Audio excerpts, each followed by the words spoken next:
Thank you. Yeah, sure. Once it came, then it was, but What's that? it was nuts. But no, everyone did a phenomenal job. No. How are you? Okay. We're still sitting at the head Well, of the he's got a perfect, yeah, he cares about my bike repair station. somebody to follow. Wait, you put one of those in Birchburg That for was me? fine. Same thing last year. No, but we're putting 3 more here. Part of the, Have you ridden with the new trail system, with the markers up there? Yeah, I've done 2 organized group rides and we're doing another one in April, which I need to talk to you about, Tom. They look nice. Oh, are you talking about Rustic? Yeah. Yes, I have actually 2 months ago. New markers in it? Yeah, they did a really nice job with that. So far, so good. I was very surprised, we gave them the money to do it from the municipal authority because it's our land and they went to town. I need to put you in touch with the Robinsonia Woolmansdorf Municipal Authority as to how that partnership works well. Let me know. I'll talk to them. I'm out there, I was out there I went out at least once a week during the winter time because it wasn't that bad, out in the Polaris. And get people see it, and then we got the police, the vehicle for a pickup with 4 wheels so they can go out, they're out there a lot. So it's nice. But we've got 1,400 plus acres. Yeah, it's a lot of work. I know every time we ride there, we end up doing like a 12 or 13 hour week, and we don't cover it. I screwed up the one day, I was looking, we lost a dog, I was looking for a couple to look for it, and I went up a trail that I didn't know, and I got turned around. Tony, you want a quarter, you can call Michelle later. You know what? You wanna call the meeting to order, then you can call it. You read it. Besides, payphones are a lot more than that. If you, Okay, it's 12 o'clock. Call the meeting of the Fire Police Committee to order. Roll call, please. Bill Jenks, Here. Brian Vogel will be absent, Ron Stanko, Here. Fred Levering, Here. and Keith Jarrett. here, Okay. Do we have any public comments today? No public comments? Hearing none, we'll move on. Fire department, we just gotta throw the numbers up on there. We've seen them if you have any questions. Colin had a sudden death of his mother and will not be with us today. I do have an update on the tower. Yeah, great.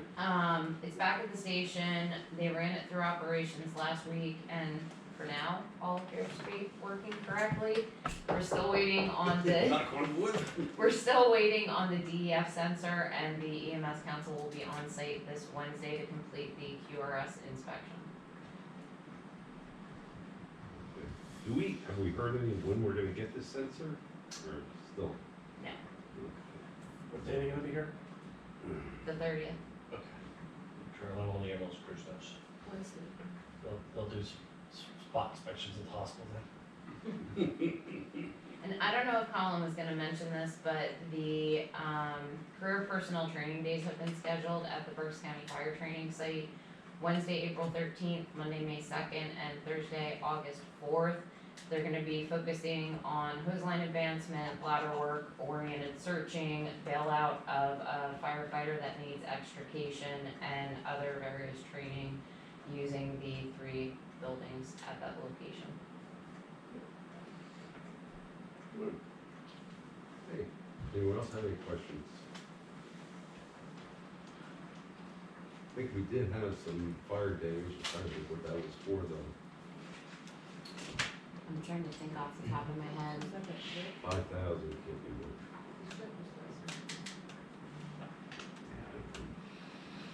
Okay. We'll move on to Western Berks.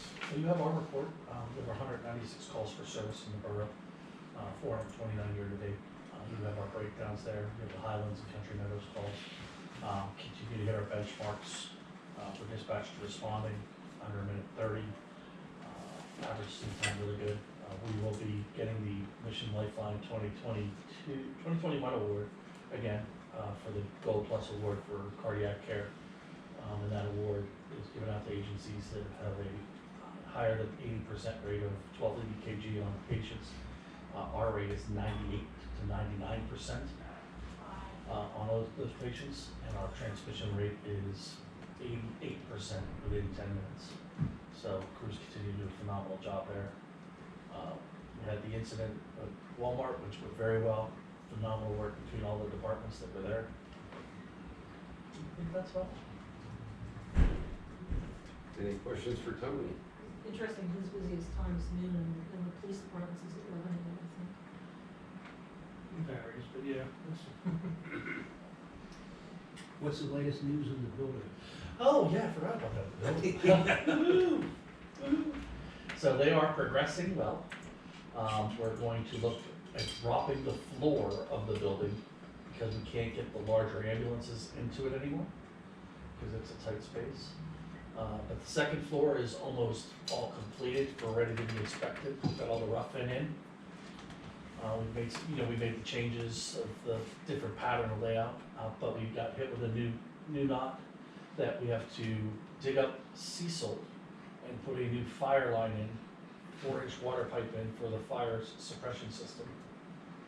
And so that we have code upgrade insurance because they have to dig up most of the street and then bring the line in, and then they'll bring a new domestic water in. So we're looking now June back in the building. Not that far away. Are we going to be invited to take a look at this? Absolutely. I mean, I've been hearing about this for so long. I don't want to take, if you want to go up town, we go up look at the construction if you want, Fred, but other than that, actually, more. But it's gonna be nice, they're working on it really well. Good, good. Okay, anything else for Tony? You're on, John. Good afternoon, everyone. So first off was the parking space for the handicap that was requested that we spoke about last month for 1283 Penn. I had made mention that there is one already in that block from 1273. So I went back and I found out that space is being utilized by the resident at 1273. They have a handicap placard. So then it goes to the committee again where the practice has been, one per block, and if they have parking in their property at the back, which this does, not the grant, so she could utilize the one that's there, but again, anybody could use a handicap space as long as they have a handicap placard or registration. It's not for the resident itself, but Does that one have anything in the back? yeah, that must have been given a long time ago. Like I said before, we've had numerous requests before for more than one spot in a block, and we've turned them down. Now we're gonna set precedents if we pass this one. And we have no defense to knock anyone else out who wants. Granted, parking's at a premium there, but I don't see how we can do it. Is there any consideration given to the type of disability, or once you're disabled, it doesn't matter whether you have a broken arm? Is just whether you have a state placard or not. If a doctor is signed off and they are able to obtain a placard or a registration, and then they submit,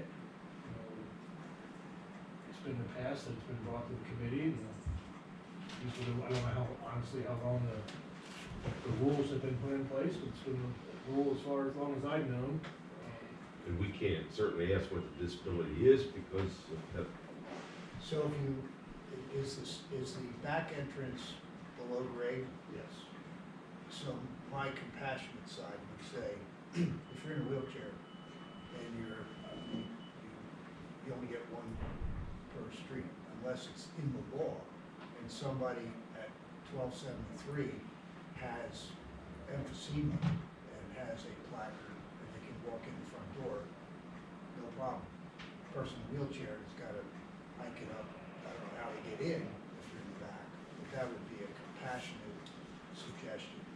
But if compassion enters into it, and we now have handicap spaces up and down Penn Avenue, left and right, maybe that's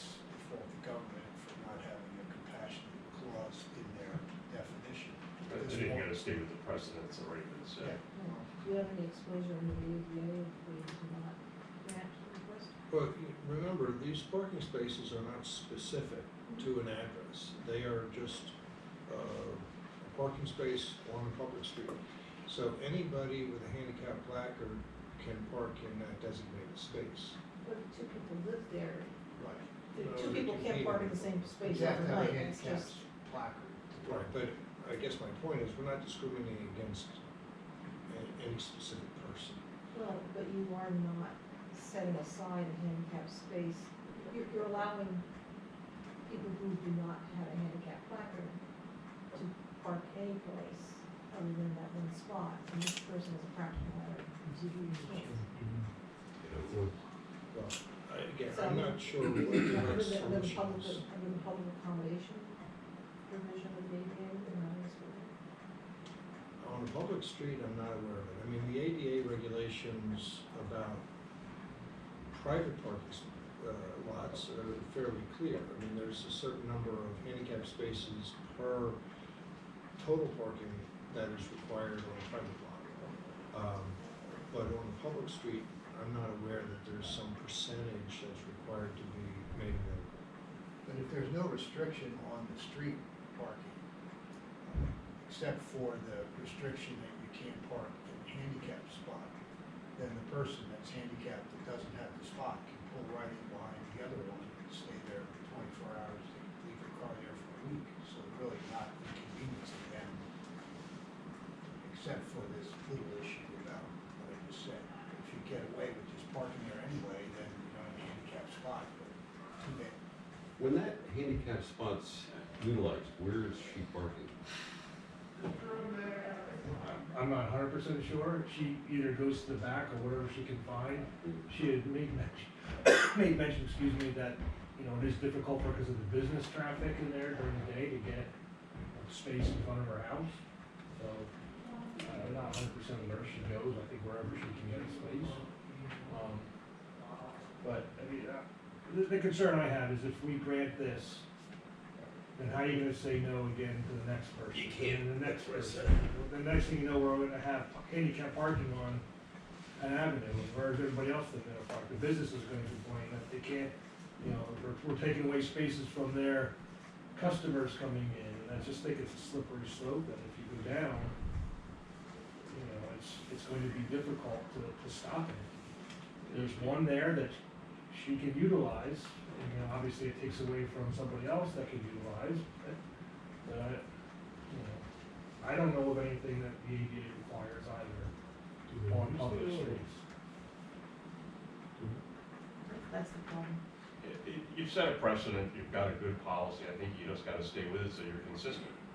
And I don't think, unfortunately, I don't think you can look at it from a compassionate standpoint, where you're gonna have 10 businesses with 10 handicap spots out front, and the businesses want a place to go, and they're gonna start complaining.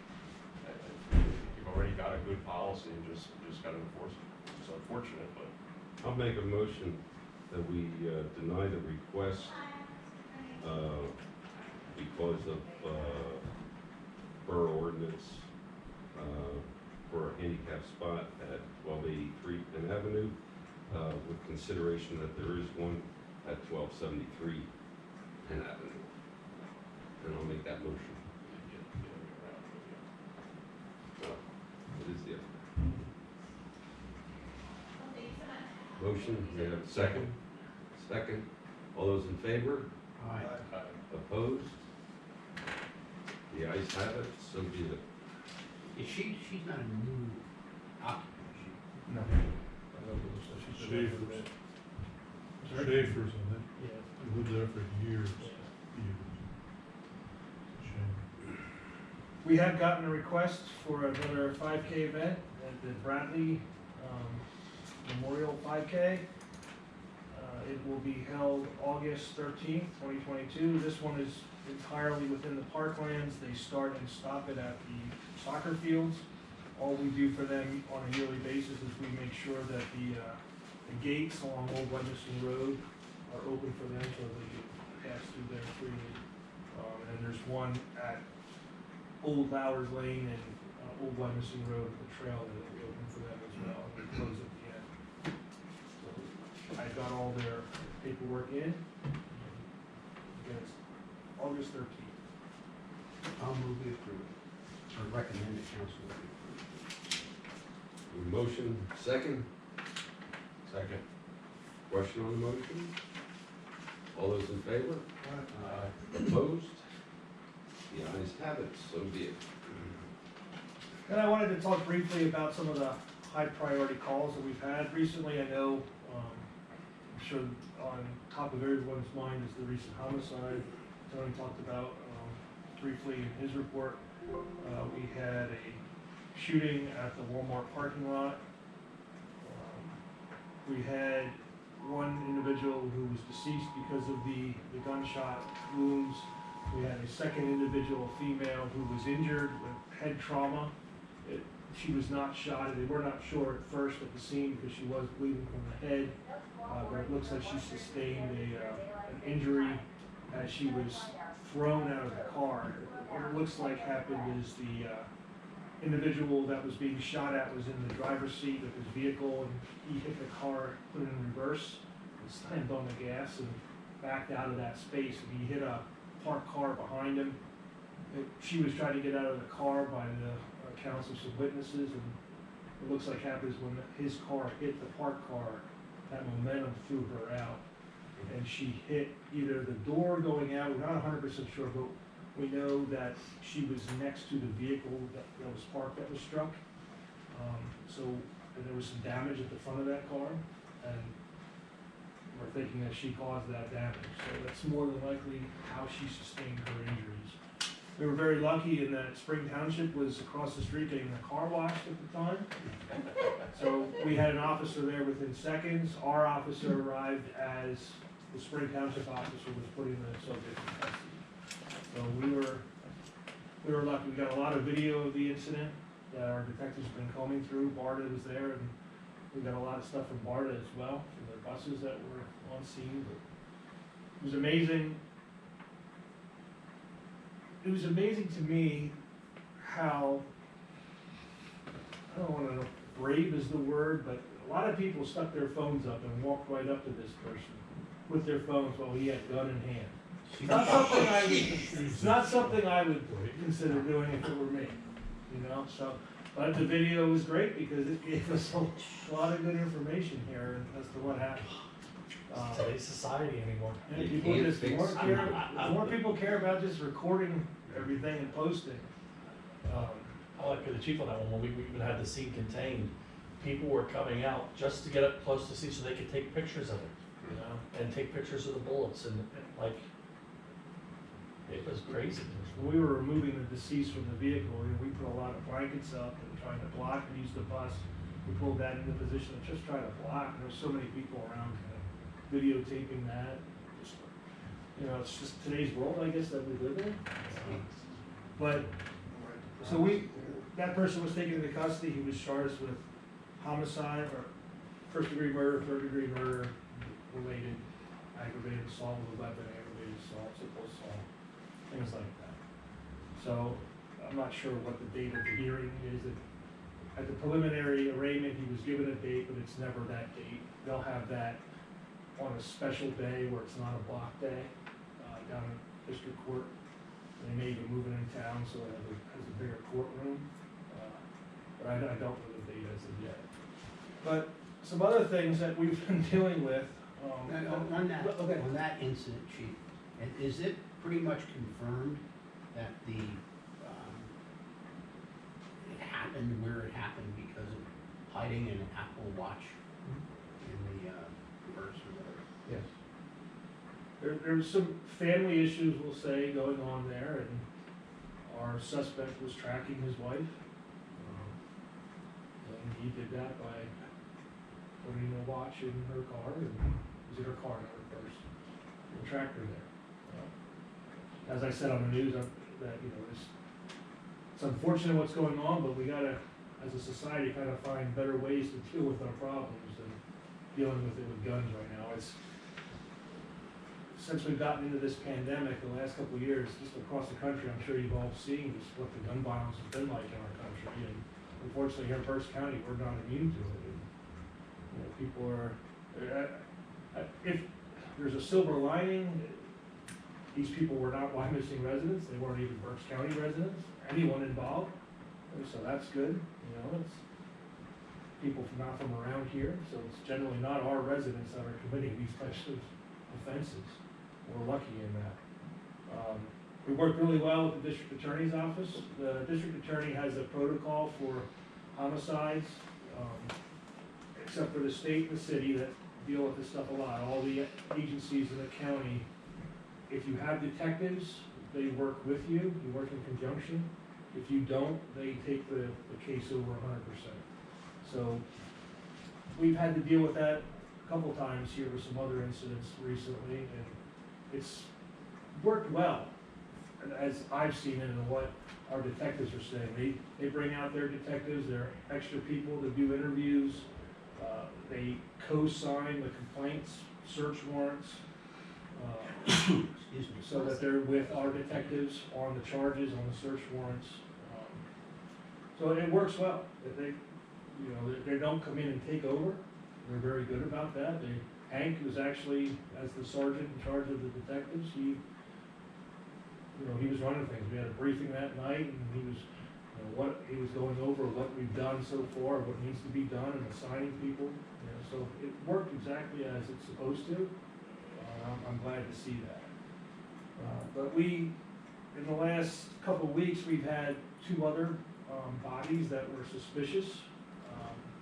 One was a gunshot wound, just how it happened, and there were some elements of that case that we could not rule it a suicide at first, so we treated it as a homicide. We've had, again, the county was out with us on that as well. We put some time into it. There were some factors in that case that gave us some good evidence, though, that we could see as we got into it, that we were able to show that it was a suicide.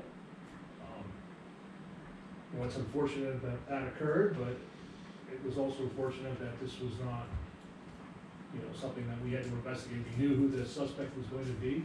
Again, would have been domestic type related, but we're just glad that it's not that. If it had to be something.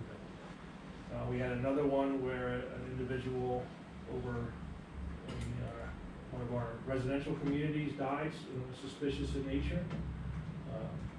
Or there were some controlled substances in that person's system, and we know that this person has a history with that.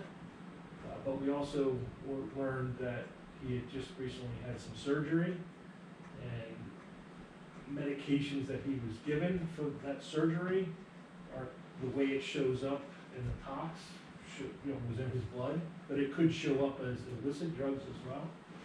So that was ruled as an accidental. We've had, I reported to the council last year about some burglaries that we had, and we identified some suspects. We were able to make some arrests. What we arrested the person on at that time was he had stole some credit cards, and he used the credit cards, and we were able to identify him. Well, we just, within the last 2 weeks, got DNA hits back from the scene that we processed. So what they had to do was do confirmatory search warrants for the individual to ensure that the DNA on record was actually his. So we've done that, and it has been sent to the lab. So they take what's called a buccal swab. It's a swabbing of the cheek to get the cells, and they did a search warrant for his body to obtain those cells. So that was sent in to the state lab to then confirm that this is indeed him. So we're expecting another month or so for that to come back, so we'll be able to charge him with the 2 different burglaries that we've already charged him for using the stolen credit cards, but we'll get those burglaries actually added to it. We have, Yeah, on bail. what's that? It's on bail. Yes. We still have on bail. Because it was access device type frauds that he was charged with at the time, so we'll add the burglaries. More than it's non-violent, so I would expect they'll make bail anyway, but we've been working on, when you see the blotter reports that I send out, we've been getting a lot of referrals to us by Childline, so we have a couple of child abuse type cases that are ongoing right now, and those are unique. They take a lot of time. We have to conduct those interviews in a special location. We can't just do it here. So they are in progress. We're not 100% sure that we're gonna go anywhere, only because it sounds like there's gonna be a lot of consensual stuff, but because of the age of the people. How old There's are they? mandatory reporting, How old are they? under 16, You deal with the school district as well? yes, They cooperative? yes. Some of the mandatory reporting has come from the school district, it goes to Childline, and that comes to us. We're also, Detective Anders has been working on a case since the end of last year. It was a check fraud with over $50,000 worth of money taken. That's led him to a suspect up in New York, so we're still kind of closing that on. But that's taken him a lot of time with a lot of search warrants that have to be done for some of these things. And, Where's this guy? I'm sorry? And where's this? He's up in New York. New York. Yeah. And we're also working on a suspicious fire that occurred over at the Inn at Reading in the last couple of weeks. We're kind of waiting on the fire marshal to actually pull the trigger to say that it was arson. I know they're having a meeting today, this afternoon. The Spring Township Fire Marshal, Pat, is the State Police Marshal, Trooper Jansen's gonna be here as well. We're gonna be meeting with Detective Anders, he has this one as well, to decide what it's gonna be determined to be. Again, we know who it is if we rule it an arson, so we'd be then making an arrest on that. So, those are some of the things that we've kind of been dealing with this year so far. It's been pretty busy. You know, and like I said, I know you guys see the blotters, but and with this homicide having just occurred, I wanted to update you on some of the things that we've been working on. So I'm glad to say that we've been able to have some positive results in these investigations. So we're not just sitting there when we're doing nothing. You know, they're actively being worked, and we're making some strides. So I'm really proud of the work that they put in, and we've gotten a lot of compliments when we've had the district attorney's office with us now. They're detectives, and you know, each time they're telling me that that our people do a good job. So they like working with us. So I said, well, I like working with them too, but I don't at the same time. So if we have them there, something bad's going on. So, I think the chief should be commended and his department should be commended. I think they're doing a Yes. phenomenal job. I'm a big believer in training. I've been trying to, since I've taken over, we've been doing a lot of training, and it's because of these types of events that are going on that, we get trained and we know what we're supposed to do when this stuff happens. I told the chief that I ran into the DA last week and he went out of his way to compliment the Wyomissing Police Department. And he just couldn't say enough good things about the chief and the detectives that worked on that and the way they cooperated with his guys. And John was very, very complimentary, so. Yeah, he came out to the I was scene gonna for- say the same thing, cause I spoke to John socially, and, basically, reiterated the same thing, he can't say enough. Yeah. And continues, I mean, this isn't the Yeah. first time, he continues to praise, Chief Phillips and his department for the professional job that they do. Well, not only the detectives, the response time Oh, for the sure. Yeah, folks in the everything. vehicles was under 5 minutes, I think maybe 2 minutes. It was very short. And when it's all said and done, is your overall clearance rate and stuff still consistent with where it's been? Yeah, that fluctuates because when I run those UCR reports, that's a snapshot in time at that moment. So when we get some cases that might be open, they're working a lot of these cases. So until we actually make those charges, or if for some reason, like with these sexual assaults, if it's gonna be consensual and we're not gonna end up prosecuting, they get cleared by exceptional means, until that's actually put into the system like that, it'll still show as open. So one month it might be a little high because all of a sudden we make a lot of arrests or make some clearances. So we're generally in the mid-60s to high 60% where we end up for the year. And I suspect that that's probably where we are. I'll know again when I run the numbers to do the report to council, you know, I'll see where we're at again. But yes, we do really well. In comparison to what the national averages are, we're always pretty well ahead of what the national average is. Did you end up using the body cameras for anything, or did Oh, you look yeah. at them? Oh, yeah, the detective, they're going through all that So stuff. it was effective and worked the way it was supposed to? Yeah, I mean, when they interviewed our female victim, when she finally came out of her coma, you know, that was used for the interview. So we could, you know, we can't bring her back here to do it in our interview room, that's recorded, you know, we took that along and put it on the table and got it on video. Since it's as new as it is, Bill, we ought to thank Mr. Wolf, just saying, hey, this stuff's really working. If you get a minute, it'd be, you know, mean more coming from you, John, than it would from me. On the subject of training, is there a program that sort of tracks all the training available within the Commonwealth and allocating training hours to the officers? How do you handle that? Sometimes that always conflicts with your shift work. Well, as far as in-house, we log everything in our record management system. I was doing some of that this morning, you know, even like for updates, I put in the dates that they go, the number of hours, and that's where I get that information from every month when I put that into my council report. I think it's important, I want you to see the type of training we're doing, that's why I do that. So that's where it's kept, but as far as where do we get the training from, we get a lot of information from the Chiefs of Police Association. There's private vendors out there that put things out. Guys know, like for example, I have some guys going to some high-risk traffic stop and street encounter type investigations that are held at Northeast County Drug Training Center. That stuff's online, and that's free training, so that's great. I had some guys some just last week for 2 days, and I have some people going to some additional stuff later on in the year, between now and June. So when it comes in, we kind of look at it, people make requests when they see it.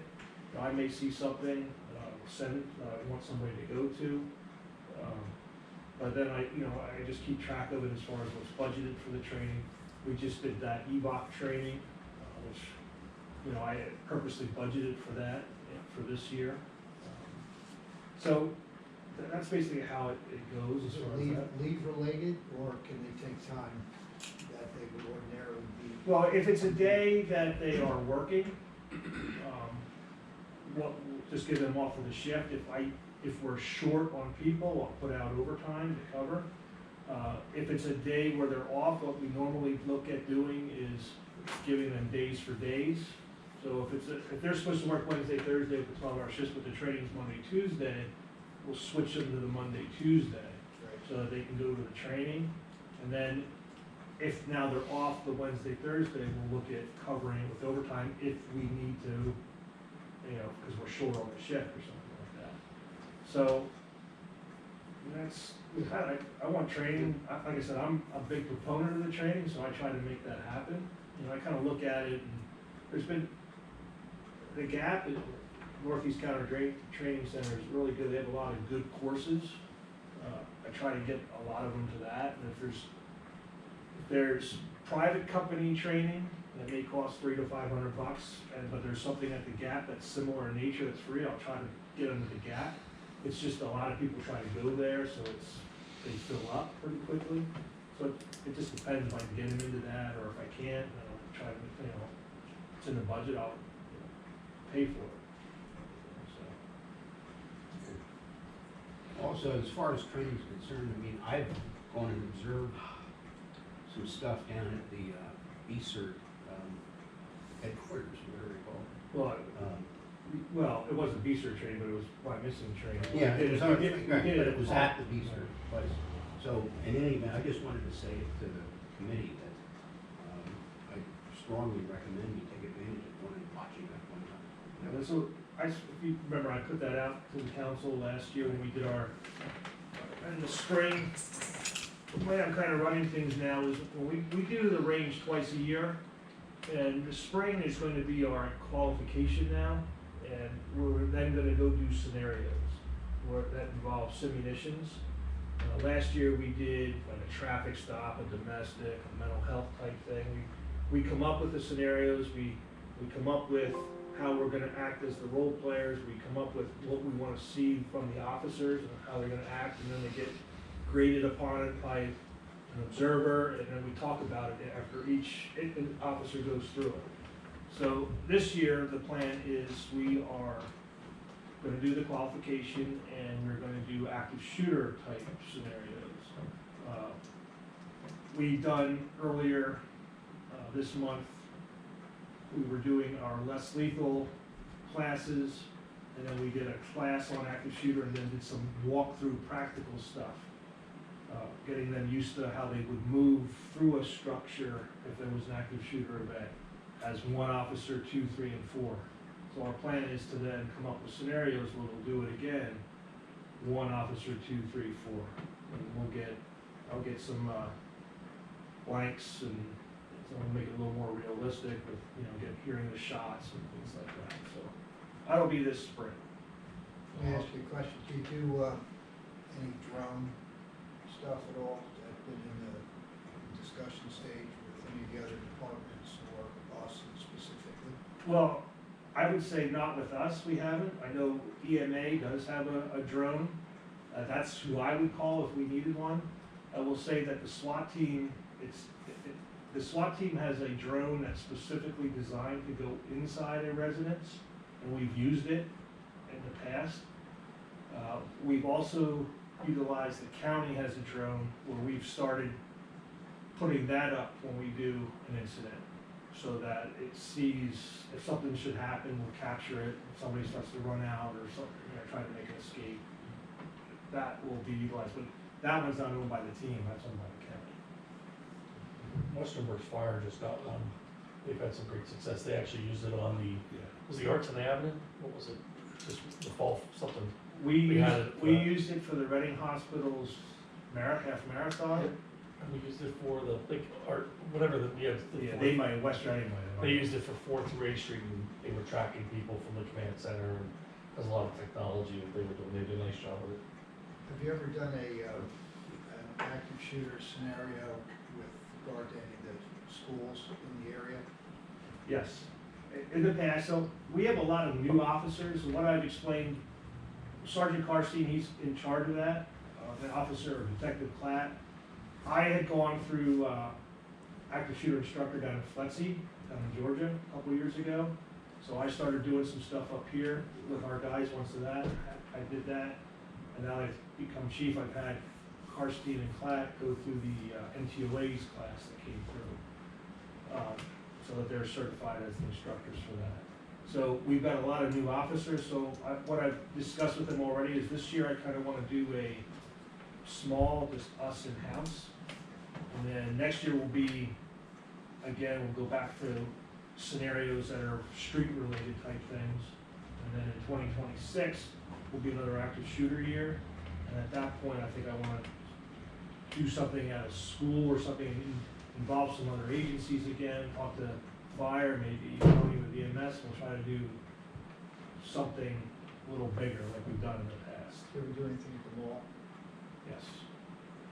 Yes, we've done the training here, Wyomissing at the mall.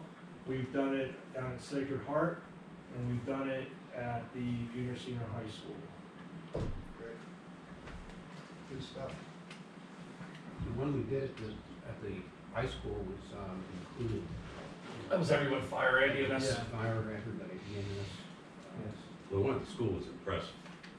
It's a different world now. Yeah. As Chief Phillips was saying, when Columbine happened, police secured the building before anyone went in, and now they're going in with their first, we'll call them hunter-killer team, and then when the next guys get there, EMS and fire are going in and start retreat. We have special packs for it. Well, in all reality, after Columbine, the training was, instead of waiting, you're gonna wait for a team of 4. And then as things happen, as you're waiting for the 3 other officers to arrive, people are still, getting shot and dying. So after Parkland, and that officer that was standing outside doing nothing, the training really shifted to, when you're the first officer there and it's happening, you need to go by yourself, because we need to put a stop to that. Because even if the shooter starts focusing on you, then they're not focusing on the innocent people. So that's kind of the thought of Yeah. that. That's how we're training our people, and that's why I say as we practice, we're practicing it sometimes when they're doing it with 4, like the full squad's there. Then we'll go down to 3, then 2, then 1, so that, the less officers you have, the more danger it becomes for you, but it might be something we have to do. In the meantime, the incident spreads like wildfire on social media, and all the moms start showing up to pick up their kid and get them out of there, so. True? Every one of the ambulances has 2 major active shooter bags. Following, and then each supervisor has a large active shooter bag and carries carry bags that people just throw down and have people extricate themselves out or have people extricate out.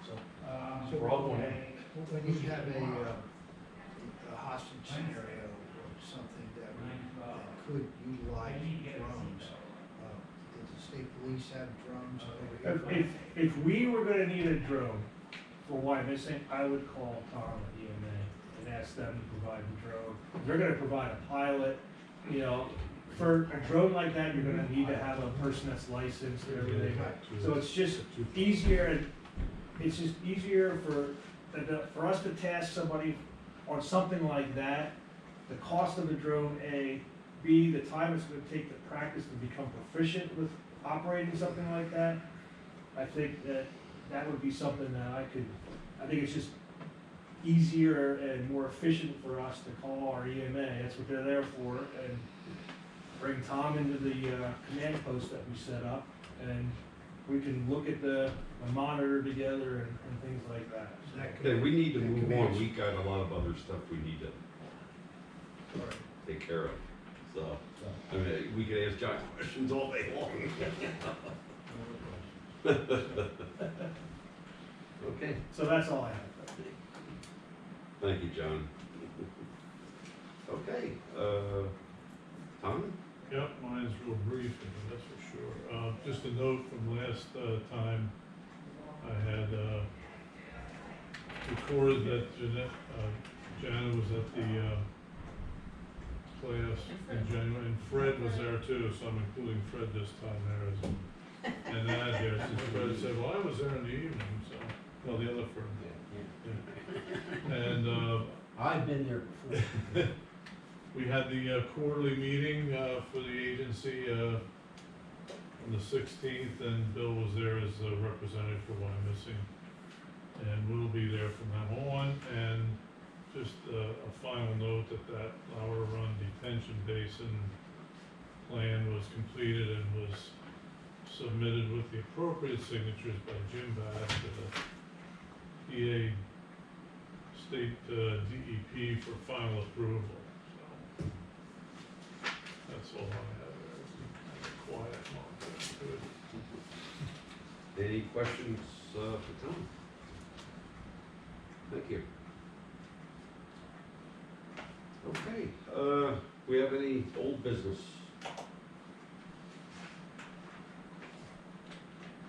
Okay, anything under new business? I do have one thing under new business, which it's going to require an executive session to discuss personnel matters. Nothing will be enacted on once we come out of that. So, I guess what I need a motion, I'll make the motion to go into executive session, since it's not on the agenda. Do we have a second? Second. All those in favor? Opposed? The ayes have it, we will move into an executive session. Since you changed the agenda, isn't that the procedure that you have to wait for public comments? But we haven't changed the agenda. He just made a motion to go into executive session. So. But that was not in the agenda. It's not on the agenda. I don't believe executive session has to be on the agenda. It is outside of the agenda. Take the lunch.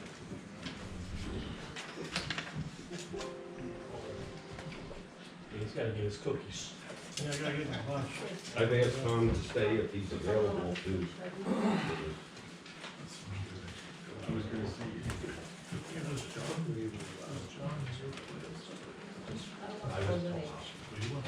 But I knew John. Yeah. John's a little younger. I just wanna But I make raised sure. That's right. Thanks for getting this back to me so quickly. Well, I would just sent you something, and I saw the email, Just my couple items. so I figured while I'm there, I'll just print it up quick. I will look at what you sent me this afternoon.